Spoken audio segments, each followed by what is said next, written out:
Hey everybody, welcome back to The Shift. This week's guest is Jared Freid. You've heard him before. He's been on years ago, so it's so nice to have him back in the studio. And for any new listeners or new viewers, we are on YouTube. We are on Patreon a week early, so make sure to subscribe and keep rating, reviewing. I saw your 2 new reviews. I love both of you. Thank you. And so the rest of you rate, review. And other than that, we're going to start this episode. So thank you so much. And thanks for listening and welcome, Jared. Well, thank you for having me. I'm pumped to be here. I love the studio. I love what you're doing here. This is great. Me too. I'm glad. I was like, and Pat is an amazing man. I don't know what you are. You're a studio producer. Yeah. You're a producer. Okay, great. You're a man. He's a business owner. He's an entrepreneur. He put together. Look at it. There's plants. There's wall, things. There's things going. There's a business. There's a fully thriving industry going on here. Definitely. And I went on TikTok live for the first time. I'm trying to.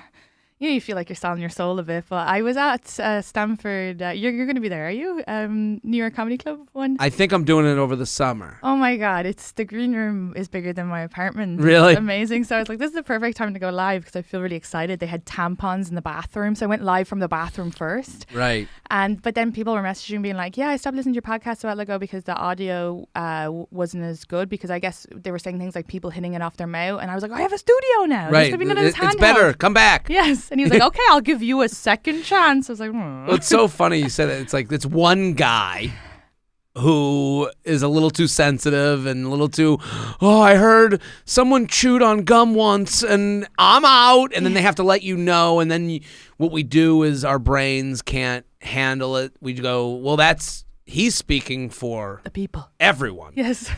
And we were talking before we started. You're like, everyone is in Ireland. And yes. I'm like, and I do the same thing with the people that follow me. I'm like, everyone's this type of person. And then sometimes I'll go on stage and, you see someone in the crowd that doesn't fit into the box. Like I have a lot of women that follow me and that listen to the podcast. And I even just put out a bit. It was like, I have 3 types of people at my show. It's randos who just showed up. Yeah. And they're like, what? Hope it's funny. Then it's like 2 women who look like they are on their way or coming from apple picking. Yeah. With their pumpkin spice latte. Pumpkin spice latte. Pumpkin spice latte. The PSLs. Yeah, they're on their way to or from. Yes. And then there's boyfriend whose girlfriend listens to the show. Yeah. And he's like real tense. And looking at me and like, who's this guy? Like, why is my girlfriend listening? I'm the funny one. And then I'll say that to the audience sometimes. And then the guy's like, I've been listening to you for 5 years. And I'm like, I'm sorry, I'm an idiot. Yeah. I shouldn't make any assumptions. I should just be happy that someone's here enjoying He's like, whatever. She's here because of me. Right. No, it's so true. I was saying to Jared right before the podcast, because obviously you're going to be in Ireland, and I was saying how, like majority of listeners are Irish or in Ireland. And he was like, well, no, when you were on my podcast, people said they went over and listened. And I was like, oh yeah, when I was on Guys We Fucked, they said they went over and listened. And even the reviews, one was the most, because I had a bad review and I said to people like, oh, put up nice. This guy was just upset that I don't have OnlyFans, I think, because he said I'm too innocent or something. That's the thing. You'd have no idea what's wrong with these people that have this like crazy feedback. Like wouldn't normal, like you and I would assume we're normal people. If we see something where like, if we have a show that we listen to and then we're like, I'm done with the show. You don't reach out to them. Hey, I just want to let you know. I know. I'm going to go right on all sports pages now being like, I don't get this. Right. Or whatever. I don't get this. Yeah, this is entertaining. Right. And then you go, and then we sit here asking for positive reviews, and that's the nicest thing anyone can do. But like, I think when we're so surprised with the positive view, because that takes work out of someone that they probably, your people's natural setting isn't to go right, hey, I really enjoyed this thing in like a very like calm and easy way. It's either I love, fuck everyone who doesn't like it, and then it's I hate it, fuck you, I need to be heard, and it's annoying. It's so frustrating because our brains are taken over. We are not made to handle this. We have to acknowledge we are just normal people who like feel all this shit, and You generally, the people who say nothing are just putting a thumbs up on the sidelines and they're happy we're doing it. And that's great. Which They're is the ones great. listening. Right. And it's even one of the reviews, the two nice reviews said one was based in America, one was based in Australia. So, yes. So it's not just... You're an international comedian. There you go. Stop. Yeah, that's right. Own it. We got to take the wins. Yeah. Wait, so you are going to be in Ireland? Going to Ireland. When are you going? I'm doing a European tour. This is so exciting. I'm excited. I'm excited to see if the jokes work. I'm going to be in Dublin at the Sugar Club. Okay, great. On May 2nd. May 2nd. Perfect. Or 2nd of May, as you say it. Yes. Right. I'm learning, see? 2nd of May. And then I'm in Belfast on the 4th of May. Yeah. At Limelight 2. Okay, great. I haven't worked Belfast, but I heard it's amazing. Is it? Oh, okay. yeah. I am going in knowing I am dumb American to a T. I am dumb doofus Mickey Mouse ears wearing American flag T-shirt wearer, Northeast Jew. I'll be loudly asking, "Do you have egg whites?" Things like that. That's going to be me, but I'm excited. I'm going to Dublin, Belfast, London, Copenhagen, Amsterdam, Berlin, Oslo. So I'm all over Europe. I'm excited. What can I expect? I think with Dublin and I don't know with Belfast, but with Dublin, oh my God, you're going to have, the audience is very interactive, which is fun. Okay. I like that. Personally, do you know, they're like, you'll be like, and then I had a date with this girl and then she said this, and they're like, no. Oh, I like that. Me too. They're like very, Mystery Science Theater 3000. They're exactly. I like that. Like big laugh. If you ask them a question, they're gonna try to be the funniest person in the room. So you got to be prepared for that. I'm sorry to interrupt. No, go ahead. I would assume. I'm from outside of Boston. Boston audiences are that. Mm-hmm. And we have an Irish community of sorts, so I come from that. That's everyone at home is just, oh yeah, you think you're funny, But thank you, you are. I paid $30 for this, right? Just buy a ticket and be fun. But I do like, I like to think that I'm a very interactive comedian. I like to be in control. I don't like when someone's like, obviously gets out of out of control, but I like that type of show. To me, it's always fun when it's that way. Yeah, no, I think you're great. I think you'll be grand, especially with Dublin. I don't think there's nothing, especially your material is very, it's relatable and it's dating in Dublin. I've had a guy on before who is a matchmaker from Dublin, and he was just saying how hard it is for people to date in Dublin right now, because the women have gotten to a point where, because of misogyny, where they're super educated and they're really independent, and then there's more women in Dublin than there is men, and then they don't want to go out and date the countrymen because the countrymen are like, what do you mean you won't be in the kitchen? What do you mean you won't make me a cup of tea in the morning? And not all of them, I'm obviously generalizing, and this is from what the matchmaker said, but he said he does have a lot of them who are done with the apps and come to him. So to get to a point where you go to a matchmaker, but I've been to a matchmaker. I've matchmaker Maria. She's wonderful. Wow. I've talked with her about it, and it's a different way to go, Mm-hmm. But I understand that. I think, especially, I think what happens a lot, when taste. If you give your taste, it's considered a judgment on someone else. Yeah, which sucks. And if you're so sensitive now, you might be put in a group where you're like, no, I like brown hair, or right, whatever. or whatever or it is. Personality trait. But even if you're like, hey, I'm a woman making this much money in a major city, I want a certain lifestyle. I want to date someone who's a city guy. And then it goes the other way too. I'm in the country and I want to date someone, and I do want to be in the kitchen. There's some people that prefer that. And it's what often happens with dating is, I like this doesn't mean, I like chocolate doesn't mean fuck vanilla. Yeah, that's so true. That's a great point. I like this thing, and because we get asked a lot on You Up podcast, well, what should I do? What is the rule? And it's there's no rule. Your taste is the rule. Taste it. You don't like it? Spit it out. Not for you. I think it's such a good point, because I think when we have these rules and we stick by them because of what our friends say or what society says, I wouldn't be with my boyfriend now if I had stayed with what I thought was right for a relationship before. Right. And the dating match guy said, like, give people up to 5 dates. If you're going to go with him, you have to do at least a minimum 3 because he said it takes time for like nice people to really reveal themselves and get all that nerves out. And he said he feels people just cut them off straight away, or he feels like women in Ireland, in Dublin specifically, might want a guy who has a PhD and they're not going to, and it's like not as many men have PhDs. Well, now your pool is 7 people. So he tries to open up the pool more and maybe not put on the stereotype that just because he's a country guy means he might be like, no, that's cool. Like, yeah. Right. So you might see a guy in, overalls and you go, well, I now think he's 17 things that is just a stereotype of a person. Exactly. And like for me, I always wanted a guy who'd pay for everything and was really masculine and manly. And that actually doesn't really suit me because I'm quite independent and I like being, as it turns out, I actually like being the moneymaker. So my boyfriend now is someone I would have never really thought I'd be dating. Right. And that happens more often than not, and it's, like I do this thing on stage. I talk about like I've been doing a bit about the ick and like my relation to it and women getting the ick, and a guy does one thing, she never wants to fuck him ever. Yeah. So that's the premise. And then I go, does anyone have one? Yeah. And sometimes people yell them out. You see women yell them out because I asked for the women to yell out times they've gotten the ick. And to me, bad breath is not the ick. Bad breath is just an unattractive thing that you're not, I don't know a lot of people. To me, and not to mansplain the ick to women, but I think it's become such a trendy thing now that everyone wants to be involved. But to me, it's the idea that like I know this is ridiculous, but it is something that for me was enough to go away. Yeah. And bad breath isn't ridiculous. You'd be right. If you want to be right, you're not in the game. But sometimes a woman will yell.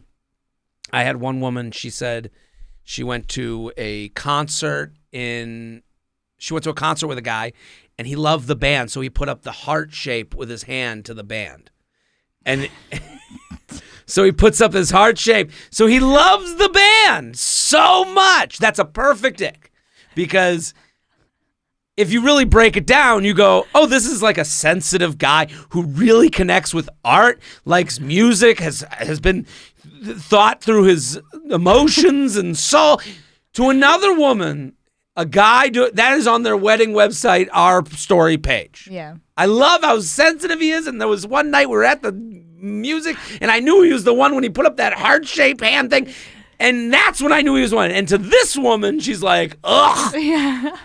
And to me, and what you see it sometimes at the shows is someone will say their ick and someone will go, no. It's like, no. Yeah. They have theirs.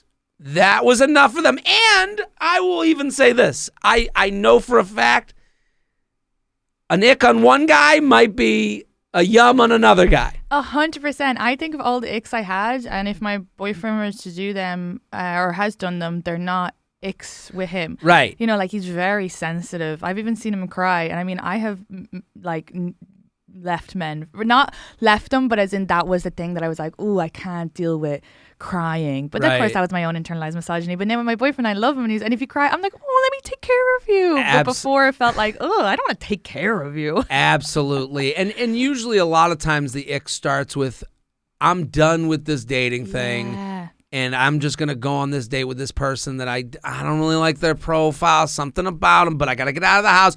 I don't want to be alone. I'll go, fine, I'll go.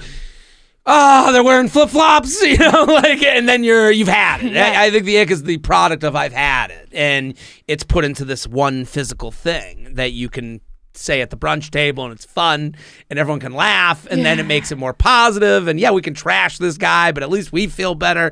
It all makes sense to me, and it's I think a lot of dating conversations are ruined by one person's rules becoming a judgment on everyone else.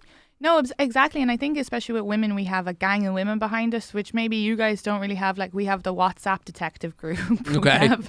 And one thing with my boyfriend that I stopped doing was telling whatever issue was to my friends. Mm-hmm. So with him, I just go straight to him and it's been a game changer because they're coming in with their own issues and no, he shouldn't do this. He shouldn't say that. This means that. And then you go with all these like... But Right. I do think that, like what you said about the brunch table, where she's like, ew, he wore flip-flops.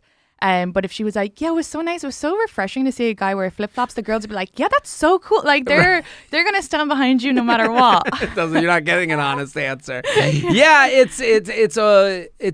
listen, no, never been said before. Dating's hard. Like no one's ever said that. So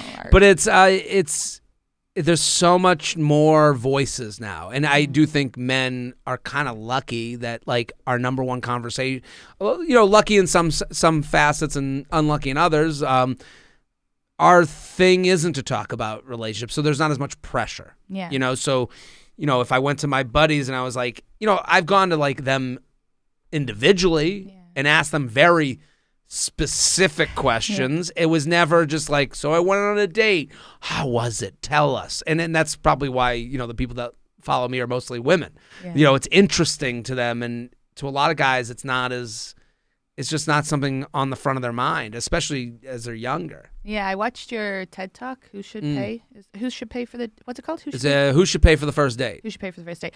And I thought that was such an interesting point where you said that men are really taught to think more about their career, the buttoning of the shirt, whereas women, there's a lot of pressure to think about their relationship. Absolutely. And then it just made so much sense, because then it was like, oh yeah, when you were saying women are questioning what should they do on a date or what should they not do, whereas men are just like, it's not the forefront worry, so they can be more maybe themselves. Right. It's just a very interesting point to me. And a lot of men are there because for one reason, they're attracted. Yeah. It's very simple. It's cavemanish. It's simple, and it's almost, it can be, you can look at it in glass half full, glass half empty. There's a positive way to look at it. Every guy on a date with you wants to fuck. Yeah. Isn't that nice? I can't say the same for every woman that's been on a date with me. Yeah. I can say that she's there because of X, Y, Z reasons. I don't know what those reasons are. It could be her mom said, he seems nice. Yeah. He's Jewish. Right. He's Jewish. My mom saying she seems nice, my penis would look at my mom and go, shut the fuck up, bitch. He ain't going anywhere. Yeah. The penis will not let you out of the house unless he wants to go. So I think like, when women ask me like, what does he think of if I've gained 10 pounds? I look at, and I'm always like, listen, the thing I've said all the time is you're someone's foot. Like there are men masturbating to feet. Yeah. Okay. So many men are masturbating to feet that they created a hyperlink at the corner of a YouPorn, like a porn website that takes you directly to foot. They're like, no, you don't even have to wait. We'll take you to the front of the foot line. Yeah. You are that for someone. You're someone's type. You're someone's foot. You're someone's hyperlink. And if he's on the date, like, I think you're within, but the problem is you can't put all that can't be, he likes me. It's just. You're always sexualized. But right. So that's the negative part. Yeah. And so you have to fight through. Is this person here for more? Is it, you got to be protective. It's hard because I think when I was watching it, I just was like, I think that because women have all these rules and what should I do and what should I not do, and especially women are looking for relationships, then there's just a guy who's like, I'll just go on this date and see what happens. And then, she's like, are we going on a second date? What do you want? What's happening? Mm-hmm. And it doesn't give a chance actually for the guy to get to know her or her to get to know him. It's like you're already going in with this projection of a relationship, if that makes sense. And I think it could kind of ruin any potential. Like, I feel like I was quite intense when I was dating, and I had a friend recently, she went on one date and she was like, I'm going to text him and see if he's even interested because he hasn't said about a second date. And I was like, in hindsight, as a person who's now in a relationship, I don't think you should do that. I think just be busy for the rest of the week. And if you want to ask him out on a second date, great. But I think just like get to know him, like take the pressure off, date other people. But I think there is a bit of an intensity coming at it now with dating. Well, I agree. I've gotten the text, well, if you're not interested, I'll just leave. I know. And then you're like, and you go, well, I just got to know you. Right. And then there's like a lot of guys, people are just generally set to be nice. Yeah. So they're going to say the nicest thing. And if you want it to happen, you'll look at the nice things they said and not the real things they said. So if you said... Oh, I've so done that. I've been so... So for anyone listening, don't worry, I'm no shame here. This is a guilty person. Well, haven't we all? We've looked in the positive to make sure we protect ourselves, protect your feelings. So you go, because I've been in that position. You get the text, hey, if you're not into this, just let me know. And it's like... Let me just say to most people, most guys are in the like, I like yous on a spectrum. Yeah. And I think a lot of people who send that text, they want their head chopped off or they want to be loved. There's no spectrum to that. And that's where you're going to be left left short. That also gives me the ick. Right. Whereas why are you... this is a bit, it feels now that I have to do something. So I totally understand why if the guy liked you, he might pull back now because it's like, well, it's only been 1 or 2 dates. Right. It's too soon. And it becomes, well, it becomes all my responsibility. Yeah. When do you get turned off? I think that's what we forget a lot of times. Like a lot of people don't do it's the, are you interested in me? They'll ask the question. A lot of times they'll be like, he hasn't texted in a week and I'm not sure if he's interested in me. And it's like, why don't you reframe that to like, does it turn you off that he hasn't texted you in a week? Yeah. And it's like a lot of times we forget. It's very simple. I'm not a genius in any way. I'm a fucking idiot. But it's like, if you're not thinking of your feelings first, especially the beginning, you're not a we. Stop being we are this, we are casual. No, you are in a casual thing with them. Until you're married, until it's serious, until there's ink on the page, this whole we shit, you're fooling yourself because they're acting in the land of me. Yeah. So they're making, and again, this goes back to the not having the pressure of friends and family and, hey, who you seeing? Are you seeing anyone new? I'm never asked about my relationship status. Now more because I'm 38 and people are starting to wonder what the fuck you're doing.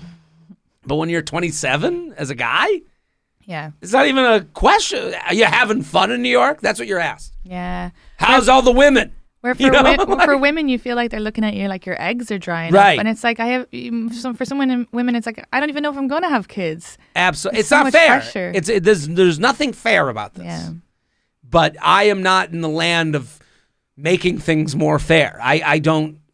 Listen, I'll do my own help on my own family, my own self. I'll do my own part for me. I have no dreams of, we got to get to these streets and we got to stop asking these questions. I'm just telling you, it's raining out and bring your umbrella. Yes. Like I'm going to give you, whenever I give my personal experience on things, I'm not trying to be the good guy. I'm not trying to be the bad guy. I'm just trying to be the normal person, center part of the bell curve. And it's like, so I get, you get messages from one person being like, well, you're apologizing for, no, I'm not I'm telling you what's happening. I'm telling you how I felt. I'm telling you that these people aren't great people. They're not bad people. They're just like you. They're fine.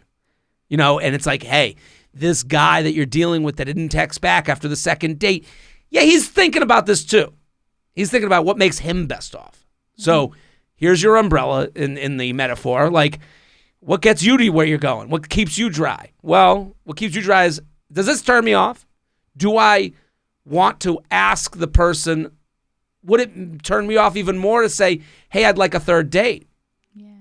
Or it turns you on a little bit. You go, hey, this week I'm out for dinner with friends. Would love to see you tonight. Yeah. And then now you've given the level to be achieved to this guy. Yeah. And now it becomes, hey, I can't make it tonight, but we should do something later this week. Or he ghosts, doesn't answer. Okay. How do those make you feel? Yeah. Turned on, turned off. 2 questions. And then it's like, oh, actually, I am out tonight. Let's get those drinks. Okay. How does he do with drinks? Turn on, turn off. Yeah. I think it's a perspective. This is called the shift. I know. I was literally just thinking it's a perspective shift. That's such a good point because I love what you're saying. Instead of being like, oh, I need to be like, are you interested? And what do you want? And what am I doing? Instead of that just being like, so the only example I can think of as a friend was like hooking up with this guy, but wasn't enjoying it, wasn't enjoying how they were being treated, and was like, I just really want to know what's going on in his head. And I was like, do you need to at this point? Because you're not enjoying it.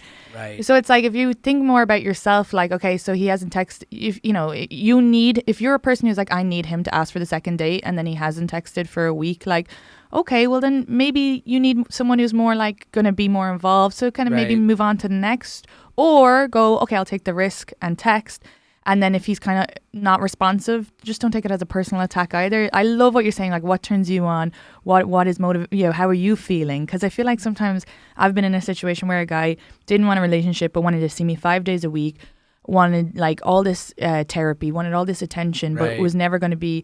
And I wasn't happy in that, but I was trying to fit like to be the perfect girlfriend so he would want that, so he'd eventually change his mind. And it's like, I should have just been like, this is not what I want. I don't want a guy who's just going to tell me all his problems but not commit to me, and want to see me so much and meet my friends but not call me his girlfriend. If I had just had that conversation in my head, I wouldn't have wasted 4 months instead of, probably just a month maybe. Right, and the fear is that there's no backup. Who's better than what I got?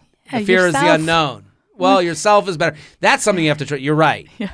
Trust that you're better than the anxiety of dealing with this fucking shithead. Yeah, watch a TV show. Right. Or it's that, I'll never find someone. I'll never, and that's not true. It's just not true. And it is interesting that person that you're dealing with, and you're like, you want to win it.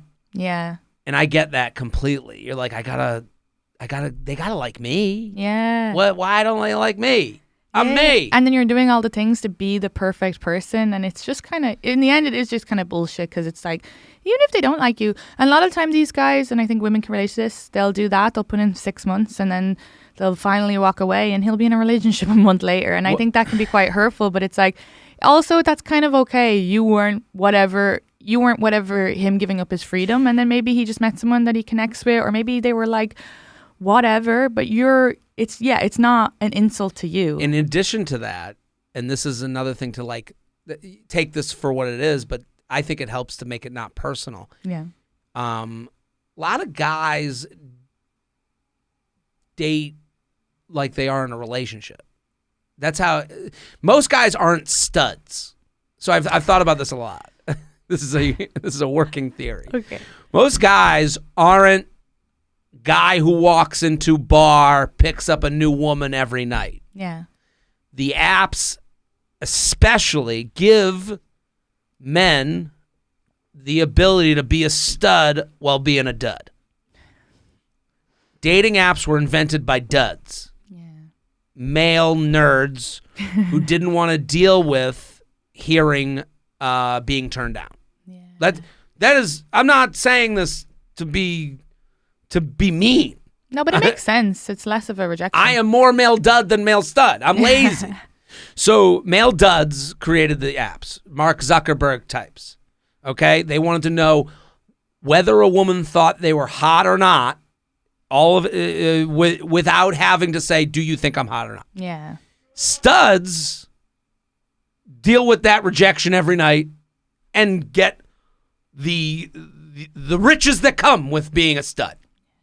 The dating apps created a nerf environment to pick up women every night. You can go on your phone while you're shitting. I can pick up a new woman every night.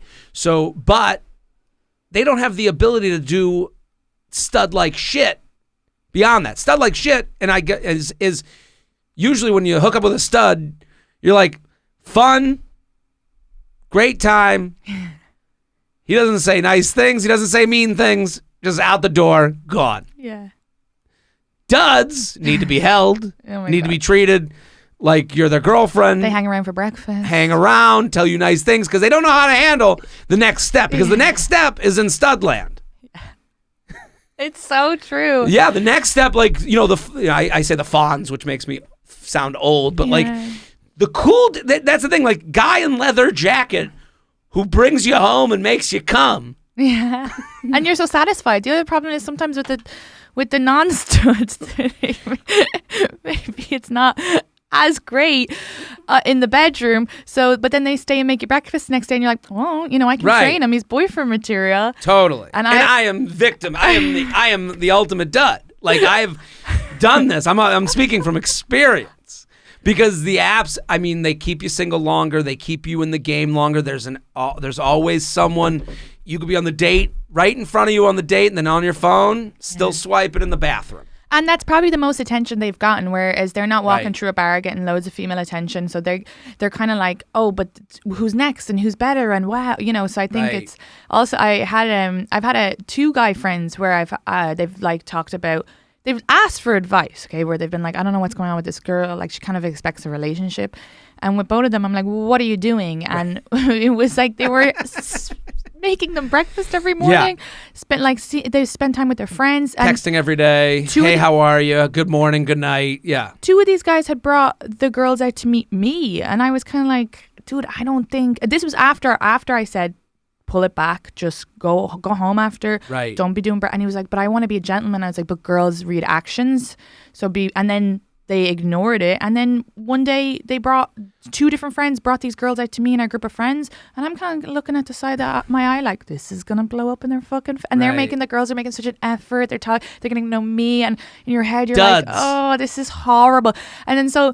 Then I remember one of the guys being like mad at me when I was like, I'm just like giving you a heads up. Like, I just don't think you should bring her out to us if you don't see her. At this point, you're leading her on. And he was like defensive. Well, right, because you've made a lot of promises with actions. You've made a lot of, you've signaled that this is going in the right direction. And, that's why you get so many women that are like writing to my podcast going, well, I don't want to seem crazy. A guy took you to dinner and introduced you to all his friends, and you think it's crazy to be like, hey, I want a third date? Yeah, it's not that crazy. It isn't crazy at all. But it is, and women will remember everything you said on the date. They have a great memory with a first date. Oh, if you say we should, mark it down. Yeah. If you mention Italy, we should go to Italy. We should do this. We should do apple picking. We should do that. All of those will hold you accountable. Yeah, because then you go to break or you go to end it because you're like, oh, I'm actually looking for a relationship. And the worst part about it is those guys always go, and it's happened to me so many times, what gave you the idea I was looking for a relationship? And I'm like, I met your mother. Right. Or like, you said we should go to Puerto Rico one day. And then they're like, you end up listing out all the things. And they're like, oh yeah, I was just kind of saying things. And yeah, I just was having a good time. So I wanted you to meet my friends. It really wasn't. Whereas I think we do take that. But then they kind of gaslight. I'm sure it's not intentional, but they make you feel crazy for thinking. I remember one guy, I literally was on Hinge and I would be like, look, I'm not looking for anything unless it's going forward towards relationship. It doesn't have to be that, but I just want to make sure that that's in the ballpark because I was very much wanted a relationship at the time. And each guy was like, whatever. But this one guy was like, yeah, cool. And he had like Family Guy on his Hinge profile. And then we dated for a little bit and we like started having sex. And then after we had sex, he went 10 days without wanting to hang out. And I said, look, if I'm seeing someone, I want to see them at least once a week. And he was like, I feel like then that means you're probably looking for a relationship. And I was like, yeah, that's what I had said. And he was like, what gave you the idea that I would be looking for that? Like, I don't think I'd be ready for a relationship for at least another year. And I was like, well, I did. But I had to be very patient. I was like, I did say it. And you did be like, okay. And you did have like family. Like, I really thought these are kind of the conversations we had because we had like voice message for like a while before we met up. And he was just like, yeah, no, not me. I just want to keep doing what we're doing. She's like mates who are having sex. Right. And it's one no, thing. Thank you. Right. If he had said it, honestly, and I don't think I like to think most people are good people trying to get themselves to a better place, which sometimes comes in contact with other people's emotions. Yeah. Which sucks. But I try not to vilify. I don't think of people because I just think I understand the idea of like, I did say that. I did say that. But that was, I did like making you feel good by saying we should go to Puerto Rico. I did like, I'm sorry. I probably shouldn't have. I got ahead of myself. Like, men are emotional creatures as well. So so I know that's like, letting some people off the hook, but like when people say those things of like, I would like to do these things with you, I don't think they're doing that because like this diabolical scheme. Yeah. To like get you into bed, and that's that it's an easy way to look at it, but I don't think it's that thought out. Yeah. Also, for these guys, it could be that they are maybe potentially open to a relationship, and then they start sleeping with you, and they're like, I actually like this person just to sleep with and hang out with. I don't actually see them as wifey or whatever they have in their head. So it could be even that. And even with this guy, I was just very much because I really enjoyed his company, but so I was like, yeah, this is fine. But that's the problem with that guy. That's the point. Is like that guy that tells you, oh, I was never. That's when he's an asshole. Exactly, he's not an now asshole. You're gaslighting. Right. And then with him, I was just like, yeah, no worries. Must have been miscommunication, even though I knew that. And I'm sure maybe he was just like saying this stuff at the start. But he had said to me on like date one, like, it's so nice to date an Irish woman because American women are like fucking crazy. He's fucking from Britain. Then, no. And he was like, the fucking crazy man, they're fucking like. And I was like, oh yeah, like what? And he was like, just every time, they would get mad at me when I didn't want to see them anymore. And he had used, as the dates went on, I was getting more and more information. So then when I finally was like, I was like, oh, this is it. And I didn't get mad or anything. And I don't blame them getting mad. But I was like, oh, they probably were like, fuck you. I said I was looking for a relationship and you don't want a relationship. And American women are more badass sometimes. They're like, fuck you, fuck your house, see you later. I don't need to put up with this shit. But I was just kind of like, I'm not even, this guy's already gaslighting me here. And then to come to me with these stories like, these crazy ladies got mad at me for no reason, that I was like, I'm not even going to fit his narrative. If you're dating someone who says these crazy people, 9 out of 10, 9.5, 9.9 out of 10, it's them. You have to take the loss at some point. You have to admit that you're the bad guy in someone else's movie. Yeah. I'd be just like, okay, I need to... Because also with New York, there's a lot of women who'll just hook up, and that's the problem. You go, but I want this girl who wants a relationship, but I want to hook up with her, and whatever fucking lies you're telling, but you're misleading her. Instead of just going, okay, she wants a relationship, swipe and let me wait for the girl who's cool with hooking up. But even he could have, if he had just admitted, or I would have lied to myself. Well, right. Well, I would have been like, well, I'll try for a month. Well, but if he had said to you, I guess the way to say it to me, if I was him, if I was to look at him and go, why wouldn't you just say, like, even to say at the end of the road that you're crazy because you want something is insanity. If he had said to you, hey, I was looking for a relationship and this isn't the match for me. And I'm really sorry to say that. I feel really guilty because I needed physicality and getting to this point to know fully where I'm at. And that's something I'm going to have to live with. Yeah. And I really, and these are all things that are easy for me to say and harder to do. Yeah. But I do think women actually really appreciate that. And I think men are afraid to be honest. And I genuinely love the honesty. I've had a guy reject me to my face. I'm still friends with that guy to this day. Right. And I have more respect for him than anybody because he didn't just go, let me kiss her just because fuck it. And then let's just go with this. But actually, he was Love just like. Love me or murder me. Yeah. He was like, he was like, I don't actually see you like that. I see you as a friend. And I was like, yeah, cool, great. Thanks. Read that wrong. Right. But I think women do respect, like if he had just been like, well, either way, I'm trying to think. I think the issue usually is, though, that they don't do that. So when you're like, I'm actually looking for a relationship, a lot of the time the guys will say, like, I'm not ready for it yet, but, like, can we keep doing what we're doing? And then you kind of go, okay. And sometimes that works out. Maybe sometimes 6 months down the road, but everyone has one friend it works out for and no one else it works out for. Yeah, and then that one person we're all holding on. Like what you said with that married couple in the alley, that was so funny because that was me, the single person with friends being like, I met him, and I'd be like going to like a weird coffee shop to see if I could also meet a Joe. Right. It's we call it the reveal. Mm-hmm. So there's whenever you're seeing someone, there's reveals. And sometimes they're louder. The talk to me is stupid. To say to someone, what do you think this is? It'll never work. Mm-hmm. They're always going to be just nice enough. You're never going to get an honest answer. You have to reveal your feelings, and then that person sits with it. If someone said to me, I like you, and I'm going to delete the dating apps. Yeah. I'd have to live with that and either keep seeing someone who I know has told me they like me, told me they've deleted the dating apps, so I have to like lie by omission to someone that I care about enough to keep hanging out with. Yeah. Which is not something I don't think normal people do. I think, listen, and again, I'm not, there are sociopaths, there are liars. If the more vulnerable you are, the more you open yourself up to being lied to. And that's when you have to start saying, what's turning me off, and am I seeing things that I need to trust my gut that this isn't the right thing for me. But if you said to someone, I like you, I've deleted the dating apps, within 24 hours, I think most people will end it with someone that they might not end it right in that conversation. They'll go, oh, thank you. Oh, great. Yeah, let me think about this. And then they're going to go back. They're going to look at it and they're going to go, fuck, I'm in over my head. Yeah. And I've had that in my life. And reveals can come anywhere. Reveals can be, oh, I love that you took me to your show. Reveals could be, I have such a good time with you.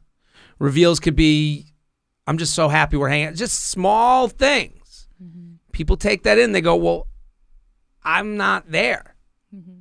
And it's something like, it's hard because, when you say to someone, I'm looking for a relationship and they go, I'm not, that's when a situationship starts. Yeah. Because now it's someone signing up. Situationship is someone signing up for below what they want to try and get that person to where they want to be. Yeah. And then it's like, how long do you live with it? And listen, we've all been there. That's what the hardest part is, that we've all, no one's above it. No one's stronger than it. No one's stronger than ghosting. People want to say they are because it sounds good on the internet, but we're all just fucking trying our best and fucking up. And I think too, the longer you wait in a situationship, the more resentment you're going to grow as well. Because you're like, well, I liked you earlier. And so it's like, ugh. And even on the other side of the situationship, you start to resent the person who likes you too much. Yeah, because now you're feeling Stop guilty liking me. for looking at other people. Right. Come on. I want to go on a date with Cheryl. Right. Oh, you have to love me? Yeah. How dare you? Piece of shit. Yeah. It is, I keep thinking as well about what you said about what turns you off, because I even think about when I was dating that guy for 4 months. Like, if I had to really ask myself honestly, what did I like about him? He was really sexually attractive. Mm-hmm. Other than that, I thought his conversations were really boring. I thought he was quite narcissist. I thought I didn't like that I had to give therapy constantly. And if I had been just honest with myself, other than he was like kind of charming to people, which made me feel kind of look, and he dressed well. So like when I brought him out to my friends, and so that's kind of like a surface level. If I had to really ask myself the qualities, he didn't have the qualities for a lot. I remember my friend going, she was like, she's a real direct Irish woman, and she was like, he had come out and hung out with us, and he was being a fucking weirdo. And she was like, would you hang out with him as a friend? And I was like, no. And she's like, then why are you dating him? Well, because it's like holding a champion. Hot people are very distracting because it's like holding a championship trophy. They're just everyone so can sexy. Admire it. Yeah. Well, and also you're a winner. Look, I'm with this hottie, a agreeable hottie, not a foot. Yeah, no one's. They're jerking off to all the parts here. Right. This is front page of YouPorn material. This is everyone's hyperlink.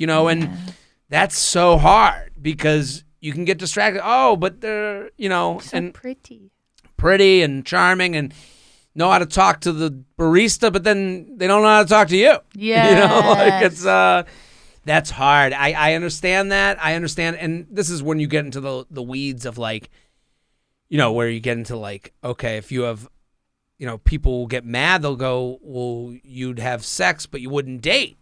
Yeah. They'll go, if you have like you only date a certain type, but you're attracted to every other type. It's. And that's where you get into that weird world of like, that is mean, like. But I think for women too, there've been a lot of women, and especially Irish women, and I'm sure any woman who's come out of any sort of religion feels that guilty that they would just sleep. So they try and turn it into a relationship. Right. I have had so many relationships just because really, if I was honest with myself, I should have just had fun, had sex. But I didn't realize that until later in life, and that's where like the miscommunication is big, because that that guy that you've said, well, he didn't want a relationship.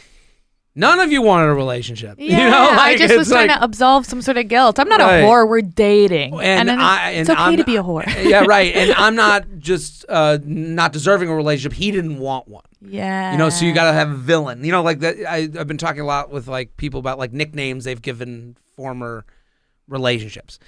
A lot of men don't have nicknames for ex-girlfriends. They want every ex-girlfriend. She's great. She's wonderful. We had a good time. Didn't work out. A lot of women you talk to, oh, you talking about turkey sandwich? Oh, yeah. They have a nickname that turns them into this loser. And it's like, I have none of that. It is true. I have a bit that I'm working on now, but how I loved dating terrible men because it was so fun to tell your friends. And it was kind of exciting. It was like... And also, I come from a childhood that was kind of like pretty toxic. So I used to feel very at home in these toxic, like jealous, possessive, and identifying that as love. But at some point, you're telling the same story about the same guy who's like a psych, and then you have to go, oh, this is me. Right. I'm choosing. Well, there's like a lovely guy who I've ignored a million times and just been a sweetheart. And I'm like, what? You're not going to hit me? Get out of here. You're thriving at the brunch table. Yes. Oh my God. I have a whole bit where now, because my boyfriend, we've been together 2 years and he's just easy, communicative, sweet, makes me breakfast every morning. Just like the kindest person you can meet. But just didn't have anything to talk to my friends about anymore. Right. I've been literally learning historical events just to be like, well, did you know what Hitler did? Right. Oh, well, I shouldn't say Hitler around you. You're Jewish. You know what Stalin did? Wow, Katie's a huge World War II buff now. Yeah, I know that. Relationship must be going well. Yeah. Wow, she's talking about the Civil War in Ireland. Right. Wow, she knows a lot. Yeah. You know what? There was something else you said and it made me think, I get really frustrated with my female friends because I think for men, you guys can be kind of attracted to anything really for the most part. Like I think women are like the whole 10 pounds thing. I don't think men really, really care. Like you guys, like you said, you find most things attractive. Yeah, there's something for everyone. I don't think I think we've done it to ourselves. We've done it, we talk so much about hot or not at a young age. You're horny little fuckers. Right. We're all, fucking from middle school on. Hot, this, that. And we're such talkers, but we are not walking, the walk, so to speak. It's it's all bravado. So we've ruined it for ourselves. It's like the high school thing of women smelling, their vaginas smelling. And that was a joke that high school aged kids would do. And now you're older and it's hey, let's hook up with your girlfriend. She's like, well, I just came from the gym. And you're like, I don't give a fuck. And it's well, I've heard differently. It's yeah. Because stupid high school me was making these fucking, tuna jokes. Yeah. And now I fuck myself because I want to fuck after the gym. Yeah. You guys love a gym vagina. We just don't care as much as we've been told we care. Yeah. And it's, and then this also comes down to just the way people are just mean. The way men are mean on the internet. They don't help our cause, it's because they know that the internet people take whatever you put out there as vulnerability and they attack it. So looks are always what men on the internet go after, and it's a shitty thing. Listen. Oh yeah, I saw Hannah Burner put up a video and one of the comments was being mean about one of the comedians in it, and I went to automatically defend the comedian. But also I was in my head, I was I always do this, I comment and delete. I'm not a commenter. It's right. It's not, what you learn is it's not worth it. Yeah, it's not worth it. And then, but this guy, when I clicked on his page, I was he's not conventionally attractive. So the fact that he even felt to an actually attractive woman that I was this isn't even worth, this is not that it would be worth it if he was attractive, but I was this is just a mean person picking on, he's out there commenting on loads of people and he's not even, and it just, I think for women it's that backs that standards of women have to be so gorgeous and then these troll men are basement sort of it's sad they don't like themselves, they think that they are it was also a weird level of delusion where it's well, I would never think that I was gorgeous enough to comment on someone's page. You're not. It's just a very strange thing. But it's just a enjoyment in putting someone down, I guess. It's strange how cliche they are. Yeah. You know what I mean? Like, it's strange how, like, right? Like, you're exactly what the psychology books told us. You know, like, I have a full on. I block very quickly on social media right away. I read half the sentence. Block right away. Yeah. I think this is funny, but I yell at The Bachelor. When I yell at The Bachelor, I get a lot of, like, very nice comments. I get, like, 99% the nicest. And then you'll get, like, I think everything's funny except for the part where you made fun of the thing that I like. Yeah. Okay, don't take it personally. Again, you're taking it personally. And you want to write back to them. I genuinely am like, at first you go, so I want to write, all I heard was, it's funny until you made fun of me. Yeah, you were relating. But I don't want to do this. I'm never going to convince them. Yeah. No internet discussion has ever ended in, you know what, I see your point. Yeah. Ever. It's not worth it. So I think of social media as a party that I'm throwing. Your page is a party. My page is a party. And the music's on and I'm dancing. Yeah. That's me. I'm on social media. I'm having a good time. I'm not there to make points. I'm there to make friends laugh and people who like me laugh. Dance in the music. And then you walk in. I'm usually a fan, but I don't like this one song you played. I go, no problem. Come with me. And I lead them out. Right away. Time to go. You don't want to be here. Yeah. You're not on the DJ. I'm the DJ. It's my party. Go start your own party. I invite you. Let me not waste your time. Hold on. I will walk you out politely. I'll give you a kiss goodbye. I am so confident in this analogy, this strategy. I had some guy on Twitter. He's like, hey, man, why'd you block me? I don't have a fucking memory of why I blocked him. You said something annoying. Don't care. Yeah. I was right. My party. Yes, your party. My party. I led you out. Exactly. No hate for you. I don't even mind you. You just got into the wrong party. It's so funny because, if you went into someone's house and I was serving you tea and we're having a great time, but you're like, ew, these biscuits, it'd be rude. Oh, very rude. Yeah, go to someone else's house for tea and biscuits. Go have biscuits at your house. Yeah, you fecker. Yeah, like, this tea, the people who make this tea have a weird child labor laws. Get the fuck out. Yes. We're trying to drink tea. I don't know about this fucking country. I like the tea. I don't know. I'm not going to fix this. I go on a politician's page. Like I was just in a man on the street video and I didn't know they didn't know the population of Ireland. So I quickly Googled it. They give me questions to ask Americans to see if they know their information while celebrating St. Patrick's Day. Oh, yeah. And so I Googled up population of Ireland and what came up straight away was 5.3. Now, Ireland is, there's the Republic Ireland and then there's Northern Ireland. And I need this information before I go. I know. As soon as you said that, I was like, we'll have a talk afterwards. I don't want to send you into the dragon's den. I didn't know. I mean, I knew, but I didn't know. There's a lot I don't know. Yeah, so basically, when people were, they were saying 20 million, 30 million, crazy. And then one guy said 5 and I was like, yeah. And then loads of people were like, it's actually like 7 or 8 if you include the North. And I was like, I didn't even think about it. I just said Ireland. In my head, I thought that would have been the whole because I have no strong political feelings. Again, I'm just a comedian on the streets. So let's stop putting this into politics. But in the same, what was so funny about this in the exact same video is they're naming, I also say name a city in Ireland. And one guy said Belfast. And I was like, yeah. So then the people who felt like they were like, she specifically definitely didn't include Northern Ireland. But then the south of Ireland were going, not all of them, but these people go, why did she say Belfast? That's in the north. And I'm like, guys, I didn't comment, but in my head, I'm like, get your politics out of here. Belfast is a city in Ireland. And sure, it's 5 to 9 million. What, it's 5 to 8 million. Who cares? Yes, we're not going, I didn't specifically say, I didn't, it was more just to show, it doesn't matter because nobody, even if we say yes to the guy, he still got the closest. Everybody else said 20 million and Belfast is still a city in Ireland. So was this TikTok? It was TikTok and Instagram. They posted it. And of course I read the comments because it's on Lad Bible, which is the best. Love you, Lad Bible. Thanks for the money.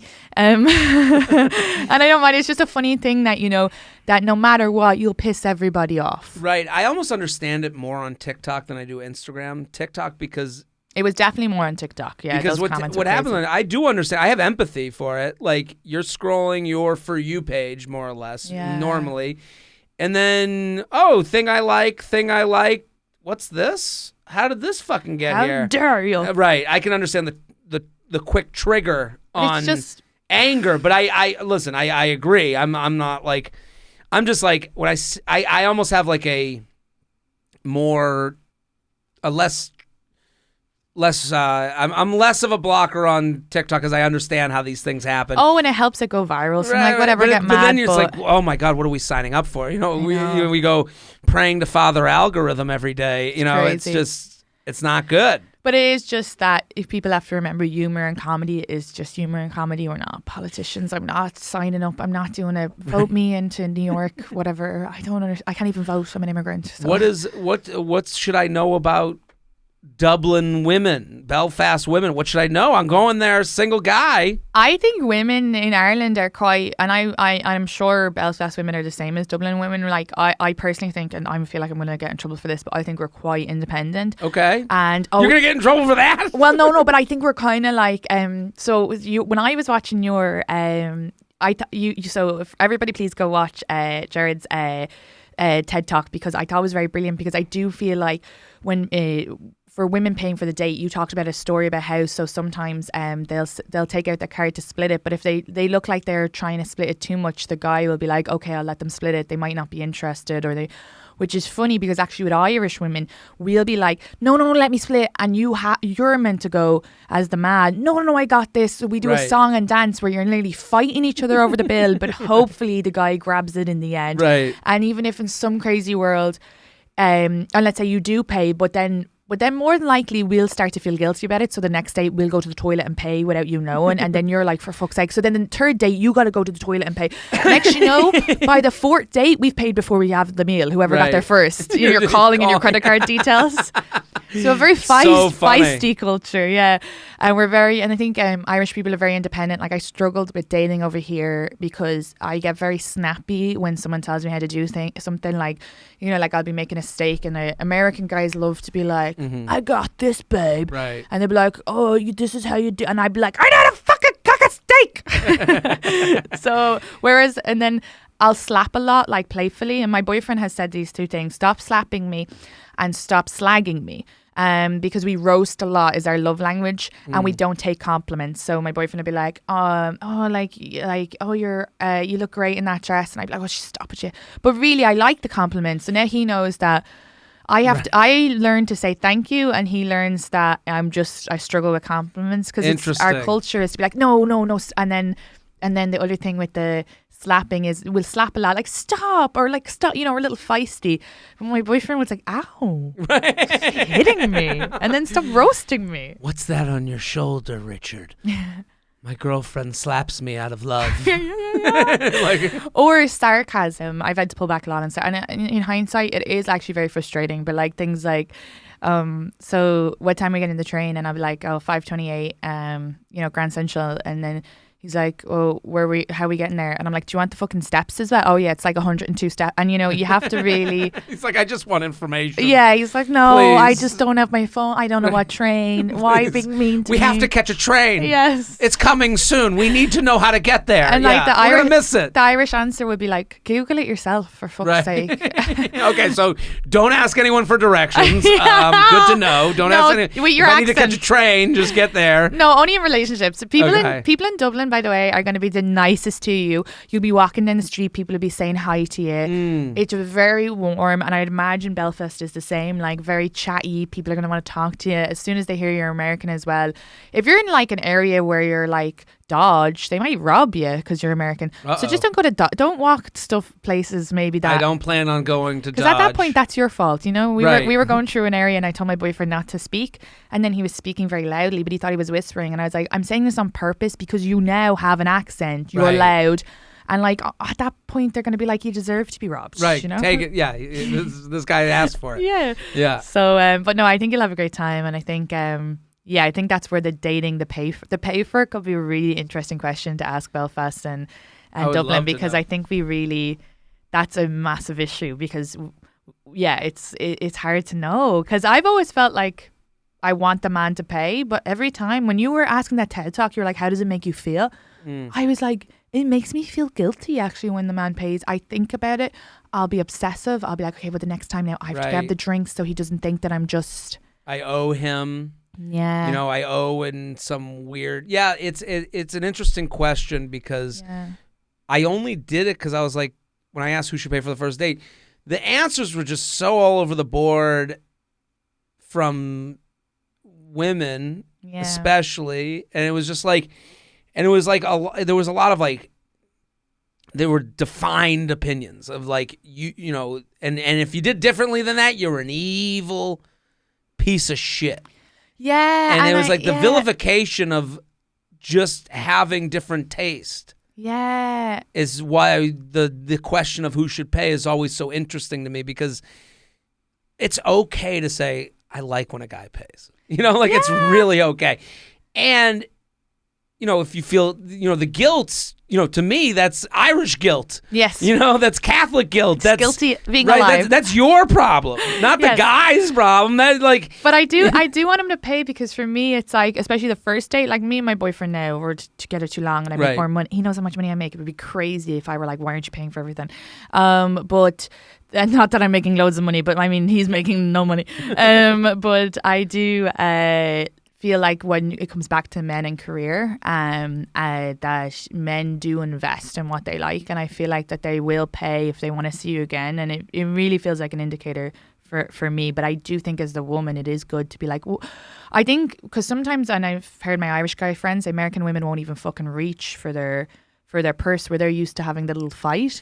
So I think it is important to be like, oh, are you sure? I can definitely split if you like, and just give them that chance to go, no, thank you. I think that's fine, but I think also this goes back to what's turn your you off. Yeah, turn you off, turn if you you're on. Like my boyfriend, and sorry, Pat, we'll wrap this up now, but my boyfriend said that, because we had an issue with it when we first, because I said, do you want me to give you the money for the tickets? And he was like, oh, okay, if you want. And I go, no, I don't really want. But we knew each other before, so it was kind of okay. He was like, okay, sorry. He just goes, well, I've dated women who were like extreme feminists and were like actually offended when I was like, no, it's okay, I've got it. I think that exists less than people. Yeah, my boyfriend's a liar. I don't believe your boyfriend. To me, that to me is always the fraudulent. You're right. Incelly. I believed it. He's an incel. Right. I'm sure your boyfriend's great, but I when I hear that from men a lot, like, and to me that's like a straw man argument. Like, it's like, you know, you've painted a cartoon of someone that Fox News would love for people to believe exists. You know, like because anything can happen in a world of everything can happen, anything can happen. But I do believe it's more likely, hey, I got the date, and then they walk away. They go, yeah, he was a cocky dick who wanted to pay for the date, and didn't make me feel good. Exactly, that's more likely. I will always pay if I'm not interested. I'll pay for my another half. thing. It's because I just don't want to. I no, I'll pay because I'm like, I don't want him to feel like he's spent money and I don't want to see him again. So like for me, and then the other thing is too, I feel like maybe extra feminists would be like, no, you fucking pay, because they'll be the ones who know all the shit. Because sometimes I only learned about pink tax recently, and I'm like, what? Right. I'm like, Leland, go get my tampons. Well, Leland's great. He does the washing and I pay for it. We've had a fun little. This is all about compromise. Exactly. I don't want to do the laundry, but I'd feel guilty if I didn't give the money for it. So I'm like, he's like, I'm okay doing the laundry. He wouldn't even, and I'm like, but can you let me pay for it? Because then I don't feel guilty. So it's like, there's no gender roles there. There's just guilt. And how do I alleviate it? Well, then once you get past we're in a relationship, now it becomes, this is kind of how I am. Yeah. You know, this isn't even about like me, don't like me. This is, I get guilty. Yes. You know? Yeah. And he's like, all right. He's having to deal with a lot of these. Okay, wait. Before you go, all the listeners probably do know, but there's J-Train podcast, You Up podcast as well still, right? You Up podcast, J-Train podcast. I do The Bachelor. I do Bachelor recaps.